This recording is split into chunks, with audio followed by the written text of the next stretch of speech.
اور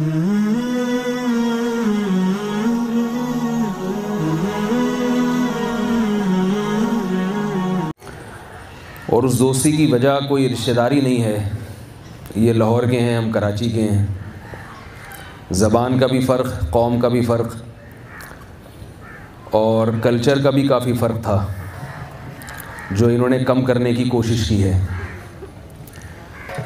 6-7 مہینے پہلے ان کی کال آئی تھی میرے پاس، یہ سنگر تھے، اس کے بعد اللہ نے ان کو دین پہ آنے کی توفیق دی۔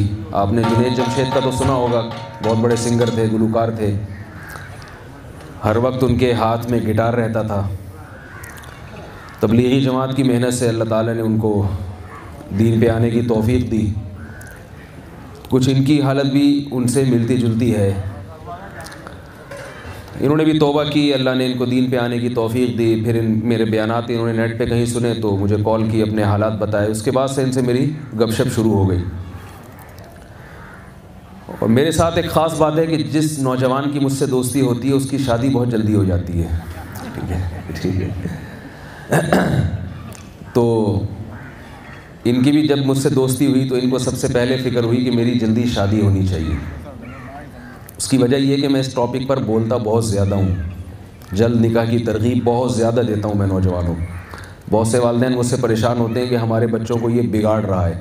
یہ میری باتوں کو آپ بیان نہ سمجھیں، بالکل ایسے گپ شپ والے انداز میں اگر بات سنیں گے اور کوئی سوال ہوگا تو بھی آپ کریں گے تو مجھے اچھا لگے گا کہ میری باتوں میں آپ دلچسپی لے رہے ہیں، غور سے سن رہے ہیں۔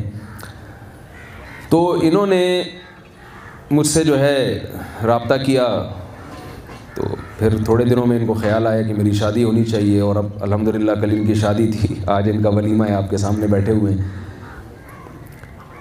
تو میں جو نکاح کی ترغیب دیتا ہوں، والدین اکثر مجھ سے ناراض ہو جاتے ہیں، کہتے ہیں کہ ہمارے بچوں کو یہ بگاڑ رہا ہے، یہ مولانا صاحب ہمارے بچوں کو بگاڑ رہے ہیں۔ حالانکہ وہ یہ نہیں سمجھتے کہ میں آپ کے بچوں کو سدھار رہا ہوں۔ شادی کر کے، نکاح کر کے لوگ بگڑتے نہیں ہیں، سدھرتے ہیں، نکاح نہ کرنے سے بگڑتے ہیں۔ ہمارے سابق صدر اگر شادی کر لیتے، سابق صدر جنہوں نے 5 سال کامیاب حکومت کی ہے، تو اتنے نہ بگڑتے جتنے ان کے آپ کے سامنے حالات ہیں۔ تو کیونکہ بہت ساری چیزوں میں بیوی کنٹرول کرتی ہے شوہر کو، اور میں اکثر لوگوں سے کہتا ہوں کہ اب والد صاحب کو بیوقوف بنانا بھی آسان ہے، بڑے بھائی کو بیوقوف بنانا بھی آسان ہے، والدہ کو بیوقوف بنانا بھی آسان ہے، بیوی کو بیوقوف بنانا آسان نہیں ہے۔ وہ ریموٹ کنٹرول کی طرح آپ کو کنٹرول میں رکھتی ہے کہ لاہور کا کہہ کر لاہور ہی گئے ہیں، کہیں اور تو نہیں گئے ہیں، ٹھیک ہے نا۔ میرے گھر سے کئی میسج آ چکے ہیں کہاں ہیں۔ تو میں اس کی لوگوں کو ترغیب دیتا ہوں، اور اس کی وجہ یہ ہے کہ معاشرے میں بہت زیادہ بگاڑ پیدا ہو رہا ہے۔ آج سے 10 سال پہلے جو حالات تھے وہ آج نہیں ہیں۔ جو ہماری ینگ جنریشن ہے وہ ہمارے کنٹرول سے باہر ہوتی جا رہی ہے، والدین کے کنٹرول سے باہر ہوتی جا رہی ہے۔ انہوں نے ماشاءاللہ نکاح کیا، نکاح ایک سنت ہے، رسول اللہ صلی اللہ علیہ وسلم کی، پیغمبروں کی سنت ہے۔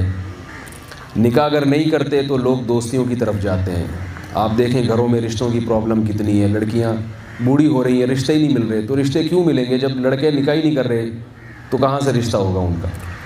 خیر یہ ایک الگ موضوع ہے، اس پر میں کافی بولتا رہتا ہوں، ابھی میں اس ٹاپک پہ بات نہیں کروں گا۔ میں تو تھوڑا سا تعارف کروا رہا تھا ان کا کہ ان سے دوستی ہوئی تو ان کا نکاح ہوا، پھر انہوں نے مجھے انوائٹ کیا کہ آپ ولیمے پہ میرے بیان کریں گے، تو اسی سلسلے میں آپ کے سامنے میں کچھ باتیں کر رہا ہوں، اسی کی ایک لڑی ہے۔ اللہ کا شکر ہے ہم سب یہاں مسلمان ہیں، ابھی ہم نے جمعے کی نماز پڑھی ہے، کلمہ گو ہیں، مسلمانوں کے قبرستان میں دفن ہونا پسند کرتے ہیں۔ ہم میں کوئی بھی ایسا نہیں ہے کہ پیدائش کے وقت اس کے کان میں اذان نہ دی گئی ہو۔ ساری اسلامی رسومات ہیں جن سے ہم گزرتے ہیں۔ نکاح ہمارا مولوی صاحب پڑھاتے ہیں، پادریوں سے اور ہندوؤں کے پنڈتوں سے ہم نکاح نہیں پڑھواتے۔ دفن جب ہماری موت واقع ہوتی ہے تو ہم کتنا ہی علماء کو، مولویوں کو برا بھلا کہیں، مولوی ایسے ہوتے ہیں، مولوی ویسے ہوتے ہیں، لیکن جنازہ بہرحال مولویوں سے ہی پڑھواتے ہیں۔ کبھی ایسا نہیں ہوتا کہ بھائی کسی پادری صاحب سے پڑھوا لو یا پنڈت جی سے پڑھوا لو۔ تو اس کا مطلب ہے کہ ہم جتنا مرضی مولویوں سے، علماء سے، دینداروں سے، داڑھی والوں سے، پگڑی والوں سے، ٹوپی والوں سے نفرت کریں، لیکن پھر بھی ہمارے دل میں ایک نرم گوشہ ان کے لیے ہے۔